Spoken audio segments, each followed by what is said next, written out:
Hello po, magandang araw. Kumusta kayo? Magluluto po ako ng aming ulam pananghalian.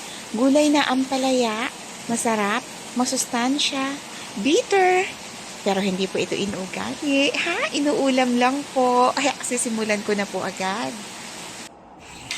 Sa mainit na kawali, ilalagay ko muna itong aking mga nahiwang pork. Gumamit na po ako dito ng pork kasim. Tapos, hahayaan ko lang po muna itong mag-release ng kanyang sariling mantika. Lalagyan ko lang muna po ito ng takip. After a few minutes, I think okay na to. Ayan, medyo nag-brown na ang ating pork. Ang purpose ko po kung bakit ko binabrown muna ay para malak yung flavor ng pork, mas malinamnam po. And now, sisimulan ko na pong igisa ang aking mga nahiwang bawang at saka sibuyas. Uunahin ko po ang bawang. Hindi na ako nagbawas ng mantika kasi marami pa naman akong igigisa.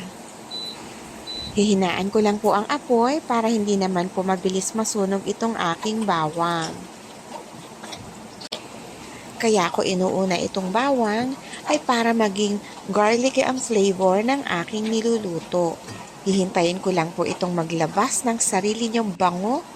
Saka ko susunod igisa ang mga nahiwang sibuyas.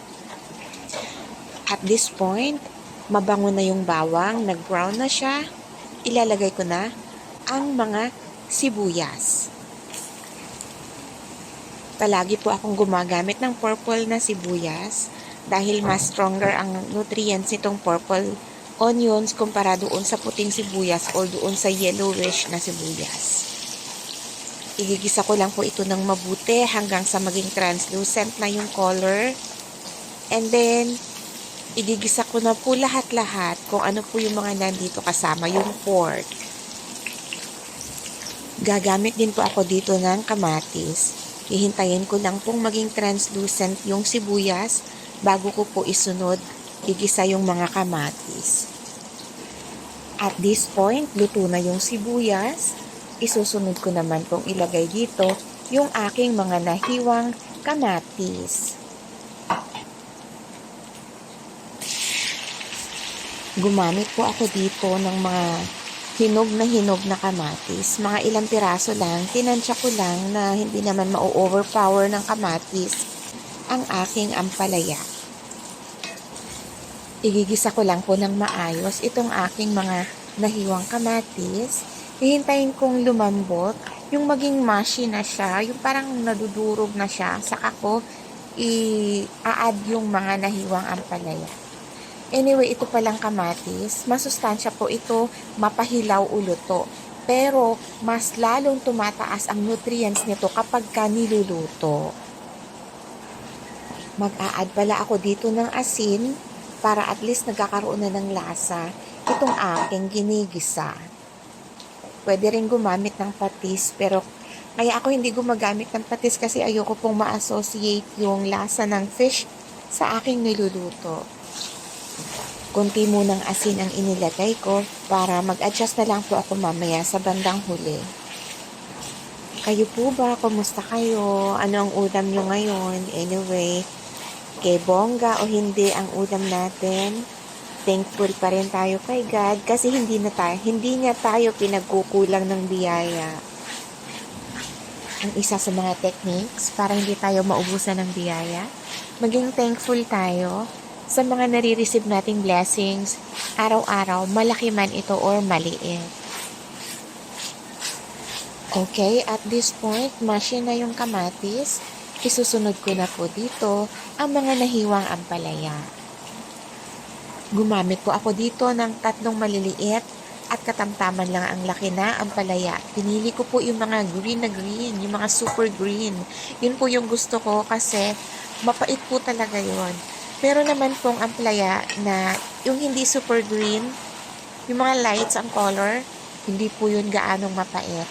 At meron naman pong iba, ang paraan nila para mabawasan ng pait ay pagka nahugasan nila yung ampalaya, hihiwain, and then ilalamas nila sa asin or ibababad sa asin, something like that. Pero ako, Pagka hinugasan ko na yung ampalaya, hihiwain ko na po yun, and then diretso luto na.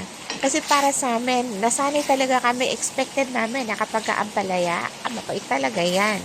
Ngayon, kapag ang ampalaya, kulang sa pait, parang kulang ang pagiging ampalaya niya. Feeling lang naman namin yun. Feeling lang. At itong ampalaya, masustansya po ito, lalong-lalo na sa mga taong diabetic at saka sa mga taong may ubo. Masustansya po ito. At ngayon, maglalagay po ako ng konting oyster sauce. Dagdagan ko pa ng konti para may manamis-namis na lasa.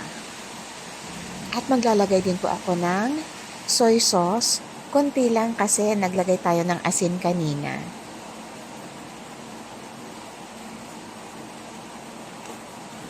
Hahaluin ko lang po itong mabuti hanggang sa mablend lahat ng pampalasa na inilagay ko dito sa ampalaya. Sabi nila wag daw haluin ng haluin kasi lalong papait. Pero sa amin okay nga lang po mapait eh. At ngayon na maayos na ang pagkahalo nito, maglalagay ako ng kaunting tubig. Tinatansya ko lang po ang paglalagay ko ng tubig. Hahaluin ko na lang po ito, tapos lalagyan ko muna po ito ng takip para maluto lang po yung ampalaya. And now, after for a few minutes, luto na po ito. Titikman ko lang po kung wala na akong idadagdag sa lasa. Para sa akin, tama na po ang lasa. Luto na po ito, pero hindi ko po ito ililipat sa isang serving bowl. Opo, ito na pong kawali mismo ang dadalhin ko sa lamesa.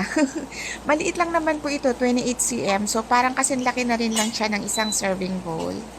Maraming salamat po. Sana po samahan niyo po ako ulit sa mga susunod kong video. Happy eating and God bless po sa ating lahat.